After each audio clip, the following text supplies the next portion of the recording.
राधे दोस्तों, आज हम आपको सुनाएंगे दो बुढ़िया के कार्तिक स्नान की कहानी। अगर आप हमारे चैनल पर नए हैं तो प्लीज हमारे चैनल को सब्सक्राइब करें, वीडियो को लाइक करें और शेयर करें। एक गांव में एक बुढ़िया रहती थी। उसका एक बेटा था। बुढ़िया बहुत ही संस्कारी थी, बहुत ही नियम कर्म वाली थी, पूजा पाठ किया करती थी, हर साल कार्तिक स्नान किया करती थी और पूजा करती, पटवारी बनाती, उसकी कथा कहानी कहती, तुलसी जी सींच की, गणेश जी भगवान, माता लक्ष्मी और विष्णु भगवान की कहानी कहती। इस तरह से बुढ़िया के घर में किसी चीज की कोई कमी नहीं थी। अब धीरे धीरे बुढ़िया का बेटा बड़ा हो गया। बुढ़िया ने अपने बेटे के लिए उसकी जो योग्य लड़की देखकर उसकी शादी कर दी। लेकिन कहते हैं कि जिस किसी के माथे पर नहीं लिखा होता कि वह संस्कारी है, अब जो वह घर में आ गई थी, बहू को अपनी सास का पूजा पाठ करना बिल्कुल अखरता था। वह अपनी सास को फूटी आंख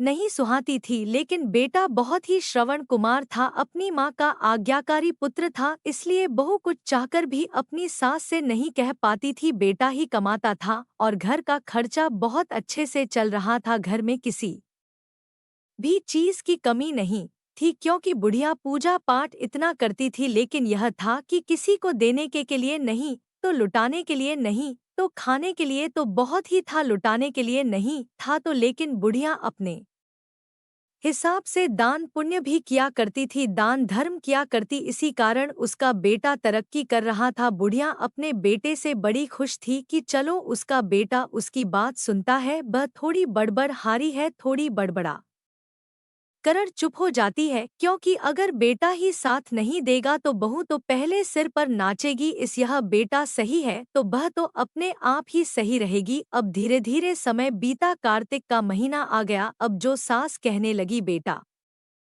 मैं हर साल कार्तिक स्नान करती हूँ, तब उसका बेटा बोला, माँ आराम से गंगा स्नान करो। अब बुढ़िया माई हर साल कार्तिक स्नान करने लगी। अब धीरे धीरे समय बीता, घर में पोते की किलकारियां गूंजने लगी। अब बुढ़िया माई बड़ी खुश थी कि बेटा अपने घर परिवार का हो गया, उसका भी घर परिवार पूरा हो गया, या मुझे जो अपना प्रभु भक्ति में अपना जीवन गुजारना चाहिए। अब बुढ़िया अपने बेटे से कहने लगी, बेटा मुझे हरिद्वार जाना है, मुझे जो चतुर्मास का स्नान करना है। तब वह बोला, ठीक है माँ, तुम चतुर्मास स्नान करो और जो भी तुम्हें जरूरत होगी मैं तुम्हें हरिद्वार छोड़ आऊंगा, तुम्हारी जरूरत के सब सामान ले जाऊंगा। तब वह लड़का अपनी पत्नी से कहता है कि सुनो भाग्यवान, मेरी माँ के लिए गोंद और गिरी के लड्डू बना दो, अच्छा सा घी डालना, मेरी माँ 1 महीने के लिए जा रही है। बहने जब यह सुना कि बुढ़िया के लिए गोंद गिरी के लड्डू बनाऊंगी, और उधर जो बहुत ही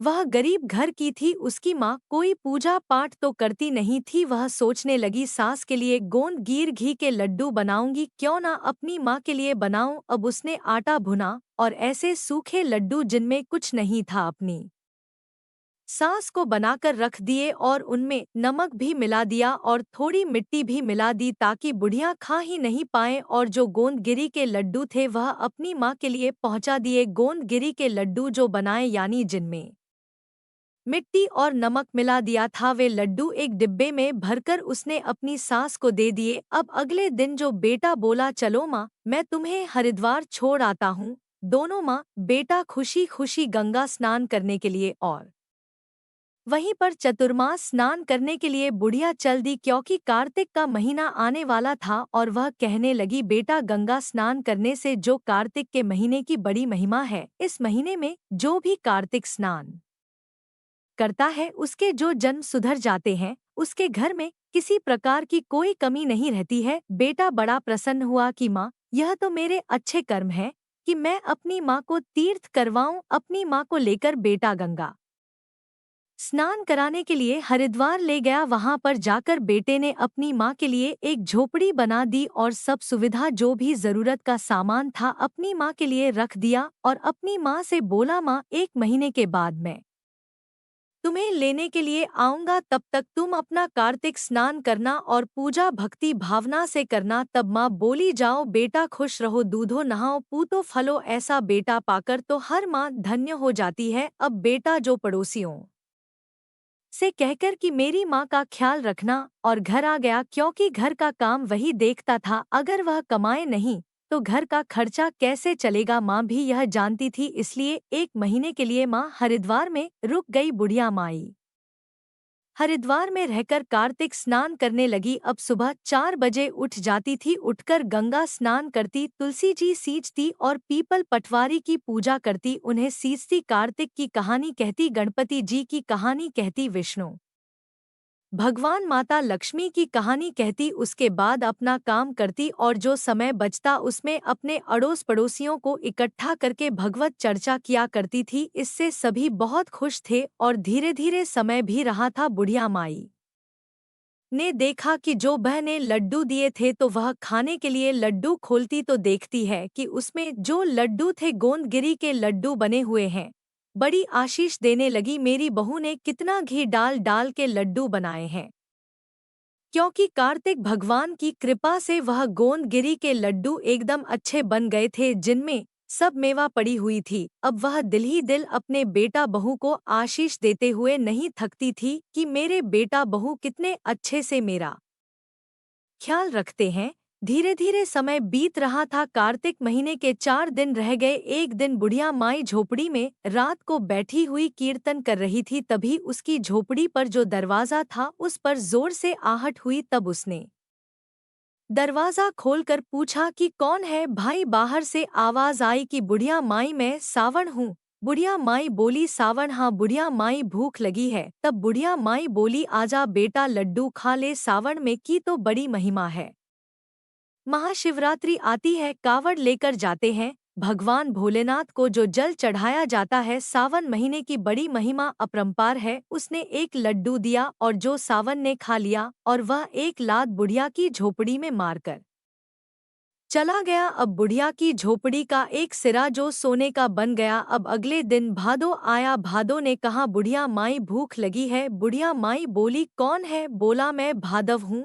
अकाजा बेटा भादो में तो देखो भगवान श्री कृष्ण का जन्म मनाया जाता है। भादों में कितना अच्छा लगता है, कितनी अच्छे से जन्माष्टमी आती है। तब वह बोली, हाँ बहुत अच्छा है। को भी उसने एक लड्डू दिया और लड्डू देकर उसे भी जो विदा कर दिया। भादों ने भी एक लात बुढ़िया की झोपड़ी में मारी। बुढ़िया की झोपड़ी का दूसरा कोना भी सोने का हो गया। अब तीसरे बार जब तीसरी रात थी तो बुढ़िया भजन कीर्तन में थी। तो अब जो अश्विन महीना आया, अश्विन महीना आया सौज का, तो उसने भी बुढ़िया के दरवाजे को खड़खड़। बुढ़िया ने कहा, कौन है? बूढ़ी माई, मैं सोज, आजा बेटा, भूख लगी है तो ले लड्डू खा ले। उसने भी लड्डू खाया। कहने लगा, अश्विन महीना कितना पवित्र होता है, क्यों पितृ पक्ष आता है, माता के नवरात्र आते हैं, सब बुराई पर अच्छाई की जीत होती है। अब अश्विन भी जो बुढ़िया माई की झोपड़ी में एक लात मार गया। बुढ़िया माई की झोपड़ी का तीसरा जो सिरा था वह भी सोने का हो गया। अब चौथा दिन था,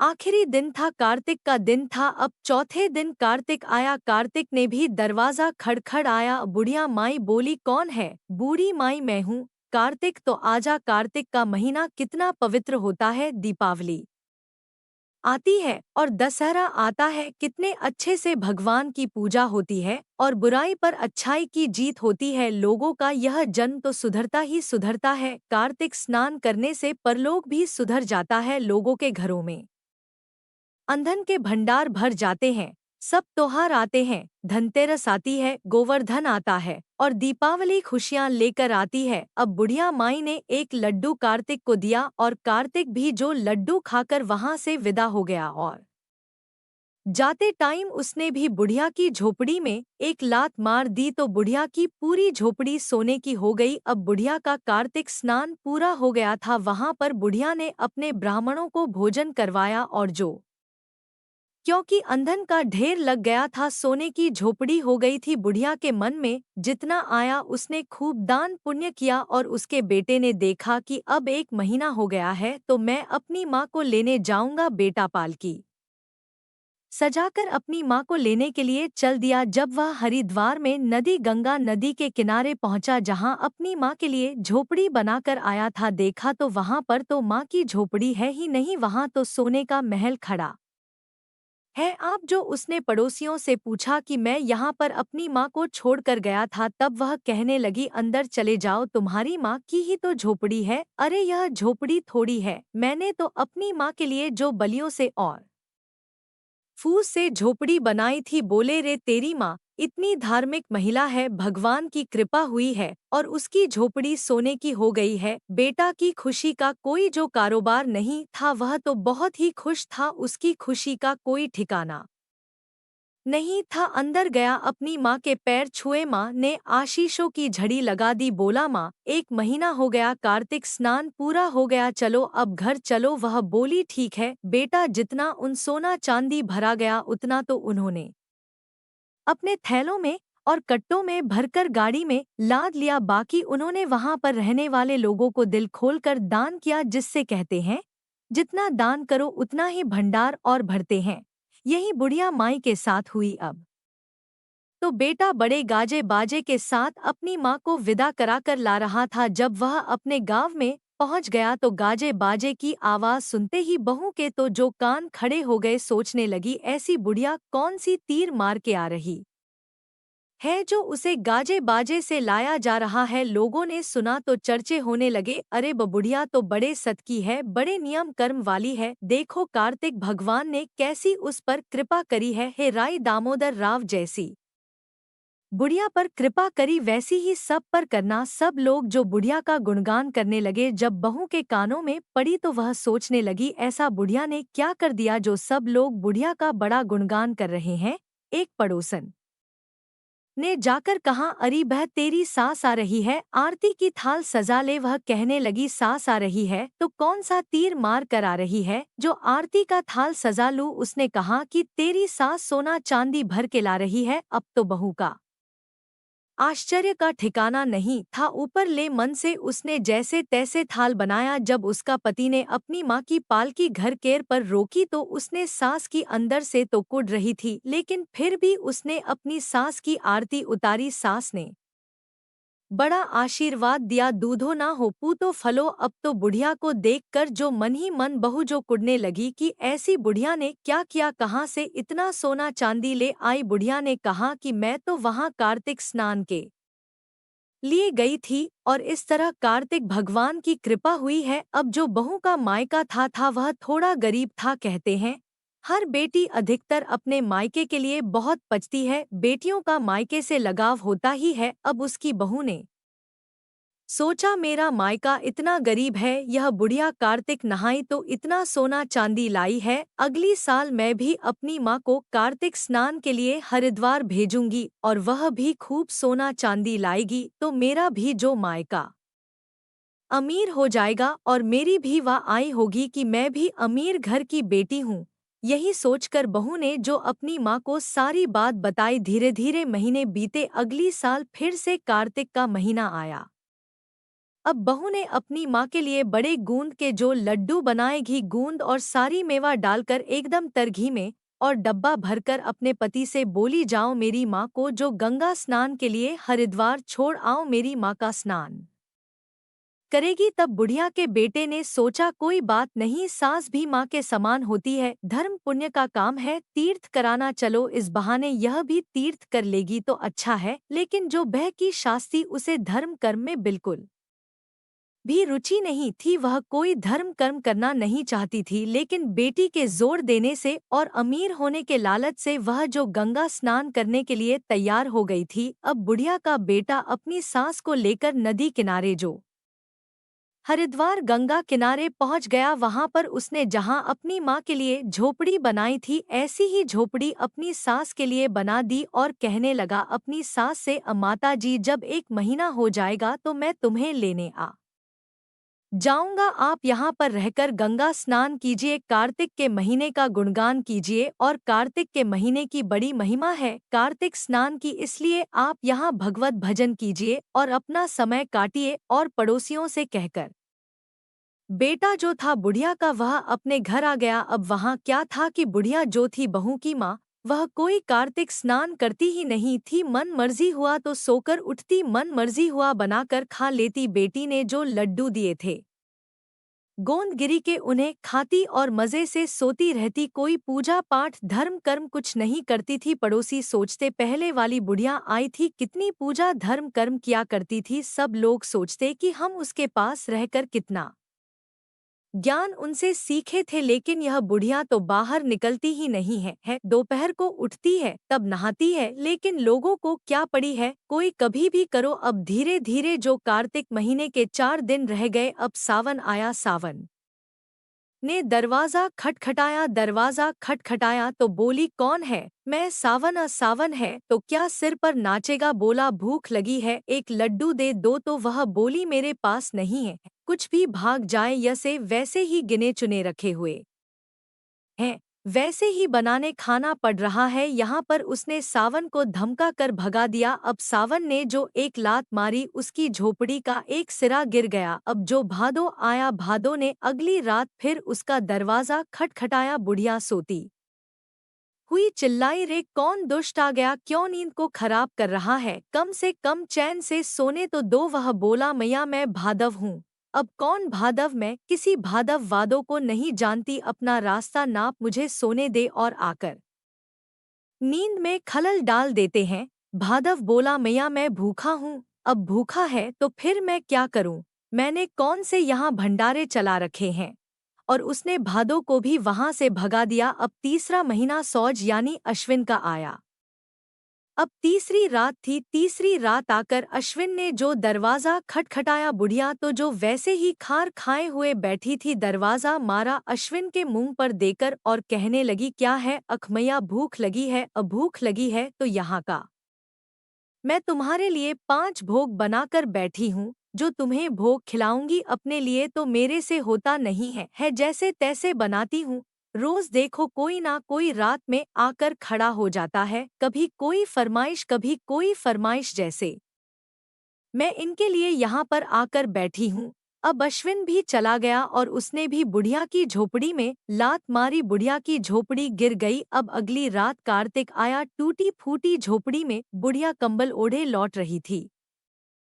उसे तो ठंड लग रही। कार्तिक आया, उसने दरवाजा खटखटाया। अब बुढ़िया को गुस्सा चढ़ा हुआ, डंडा लेकर बैठी, बोली भाग जाए यहीं से। कार्तिक तो बोल भी नहीं पाया, उससे पहले ही बोली भाग जा, नहीं तो डंडे बजा दूंगी। 3 पहले आए दुष्ट मेरी जो झोपड़ी को ही गिराकर चले गए, और अब तू और आ गया रात को ही आना हो। जैसे तैसे जाड़े में समय काट रहे हैं, बुढ़ापे में इनको बनाकर रख दो, आ जाते हैं भिख मंगे कहीं से भी मांगने के लिए। इस तरह से बुढ़िया जो डंडा लेकर कार्तिक के पीछे भगी, कार्तिक तो वहां से चला गया और बुढ़िया जो गधी बन गई। कार्तिक के श्राप से बुढ़िया गधी बन गई। अब जो वह तो अपनी झोपड़ी में इधर उधर घूमने लगी। अड़ोस पड़ोस के लोगों ने देखा कि इस झोपड़ी को तो गिरी पड़ी है, इसमें तो बुढ़िया रहती थी, लेकिन बुढ़िया की जगह झोपड़ी में जो एक गधी बैठी हुई थी। अब कार्तिक का महीना समाप्त हो गया था। अब जो बेटा जो था बुढ़िया का, वह अपनी सासू माँ को लिवाने के लिए हरिद्वार आ गया। हरिद्वार आ गया और उसने पड़ोस से पूछा कि यहाँ मैं अपनी सासू माँ को छोड़कर गया था, वह कहीं दिखाई नहीं दे रही। पड़ोसी बोले अरे दिखाई क्या नहीं दे रही है, तेरे सामने तो जो रख रही है यही तो है। वह बोला अरे क्यों मजाक करते हो, अच्छा भला इंसान मैं छोड़ कर गया हूँ और यह तो गधी है। वह कहने लगे अरे भैया यह गधी तेरी सासू माँ है, इसने कोई भी पूजा पाठ नहीं की। तब बेटा बोला क्यों, मेरी सास तो स्नान के लिए यहाँ रुकी थी, उसे तो चातुर्मास से स्नान करना था। तब पड़ोसी कहने लगे अरे भैया तुम्हारी सास का तो कहना ही किया, पहले वाली जो बुढ़िया आई थी 4 बजे उठकर स्नान करती थी, हम लोगों को भी जगा दिया करती थी, सबको कथा कहानी सुनाया करती, पूजा पाठ के नियम समझाया करती और कितना अच्छा ज्ञान हमें देती थी। लेकिन अब की बार जो यह बुढ़िया आई है, इससे तो पूछो ही मत, पता नहीं 12-1 बजे तक सोती है, दोपहर में स्नान करती है, मन में आया तो कर लिया, नहीं आया तो कोई बात ही नहीं है। झोपड़ी में पड़ी पड़ी सोती रहती है, ना कोई साफ सफाई ना कुछ, कितनी मलिन होता के साथ रहती थी। अब जो बेचारा बेटा जो था बुढ़िया का क्या करता। अब उसने उस गधी के गले में एक रस्सा डाला और उसे लेकर चल दिया घर पर। तो जो बहू थी वह बड़ी खुश हो रही थी, आज तो मेरी माँ आएगी। उसने ने जो आरती का थाल सजा लिया, मेरी माँ भी धन के जो बोरे भर भर कर लाएगी। बड़ी खुश थी, सुबह से ही उसने जो 56 प्रकार के तो भोग बना डाले। अपनी माँ को यह खिलाऊंगी वो खिलाऊंगी, आरती की थाल सजा ली। लेकिन सोचने लगी अब तक बैंड बाजी की आवाज नहीं आ रही, अपने पति को बताऊंगी। मन में सोचने लगी अपनी माँ को तो बैंड बाजे से लाया था, लेकिन यह तो मेरी माँ है, ना ला रहा होगा। चुपचाप बुढ़िया का जो बेटा है माँ का बेटा है, तरह तरह की बातें सोचने लगी। जब बेटा घर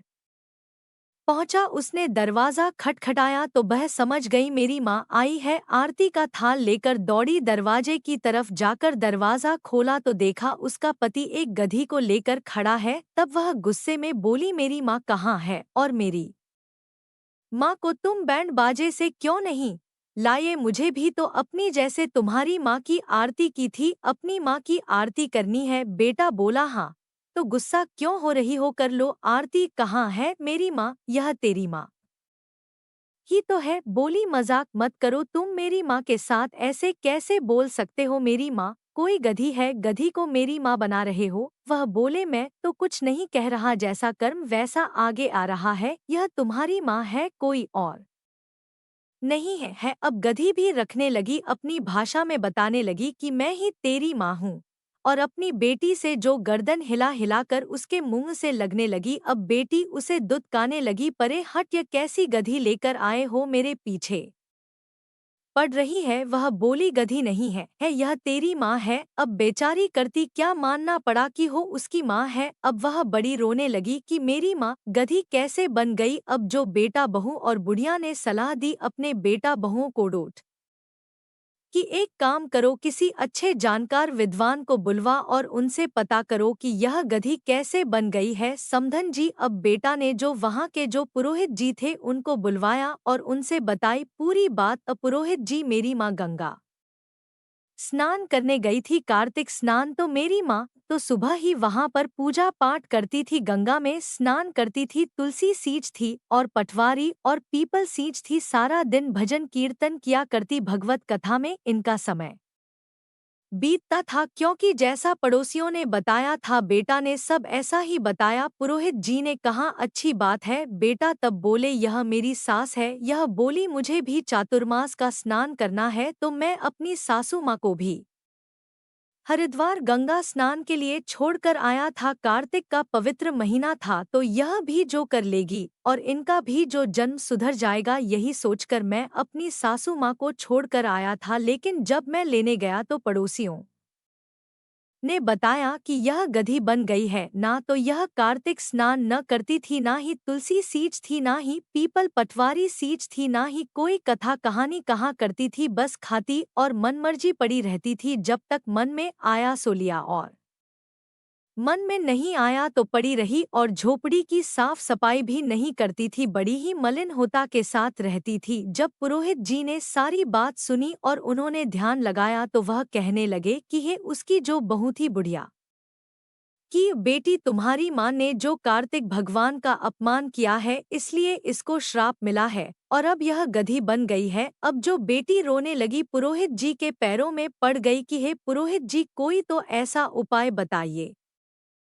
जिससे मेरी माँ अपने मनुष्य की योनि में आ जाए। पुरोहित जी बोले जब कार्तिक महीना आएगा और तुम्हारी सास स्नान करेगी तो उस स्नान से पूरा एक महीना, कार्तिक का महीना, इसको स्नान कराना, तब यह अपने वास्तविक रूप में आ जाएगी। बहने कहा ठीक है ऐसा ही होगा। अब 1 साल का समय काफी लंबा होता है। अब बहू उस गधी को अपनी माँ को आंगन में बांध देती, खाना पना देती। बच्चे तो होते ही थोड़े नटखट है, जब वो रखती शोर मचाती तो एक दो डंडा उसमें टेक देते। अब जो उसकी बेटी बहुत मना करती, ये तुम क्या करते हो, कहीं नानी को मारते क्या? लेकिन बेटा तो टेक ही देते थे। अब क्या करते, बच्चे थे, अब कोई भी जानवर है बच्चे तो कर ही देते हैं। अब बुढ़िया उनको समझाती नहीं, बेटा वह तुम्हारी नानी ऐसा नहीं करते। बुढ़िया अपने पोते पतियों को अच्छे अच्छे संस्कार देती थी, जिससे बच्चे अपनी दादी माँ की तो जो बात मान लेते थे और अपनी दादी माँ से चिपके रहते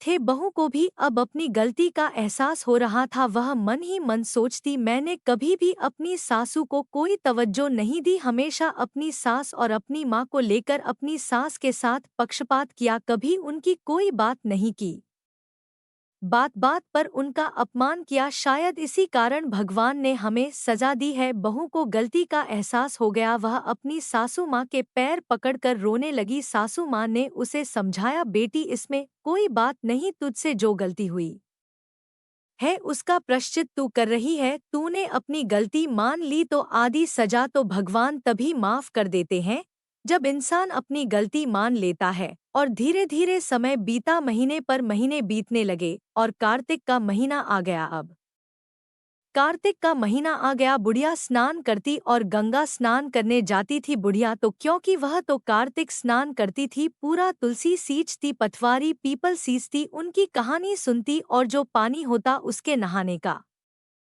उसमें से थोड़ा सा पानी लाकर वह गधी के ऊपर डाल दिया करती थी। ऐसे ही यह रोज का नियम बन गया था। आप जो बहू की सास धीरे धीरे रोज पानी उसके ऊपर डालने लगी अपने नहाने का, तो अब जो आखिरी का दिन आ गया, पूर्णमासी का दिन आ गया, तो बुढ़िया ने कहा कि मुझे जो अपना उजम करना है कार्तिक का, तो अपने बेटे से बोली, बेटा 11 ब्राह्मणों को बुलवाओ, उन्हें भोजन करवाओ और दान दक्षिणा दो। बेटे ने कहा, मां ठीक है, मैं अभी ब्राह्मणों को भोजन के लिए बुलाता हूँ। बेटा ने एक दिन पहले ही ब्राह्मणों को न्योता दे दिया। ब्राह्मण आए, घर में हवन कराया, पूजा पाठ हुई, कार्तिक का महात्म्य सुनाया गया और जो बुढ़िया नहाई और जो पानी था नहाने का वह गधी पर डाल दिया गया। कार्तिक का महात्म और कथा कहानी सुनकर और बुढ़िया के 1 महीने के नहाने के पानी से नहाते हुए अब जो गधी थी वह जो बहू की माँ के असली रूप में आ गई। अब उसने जो बुढ़िया के पैर पकड़ लिए और कहने लगी कि समदन जी मुझे माफ कर दो, मैं तो अज्ञानी मूर्ख हूँ,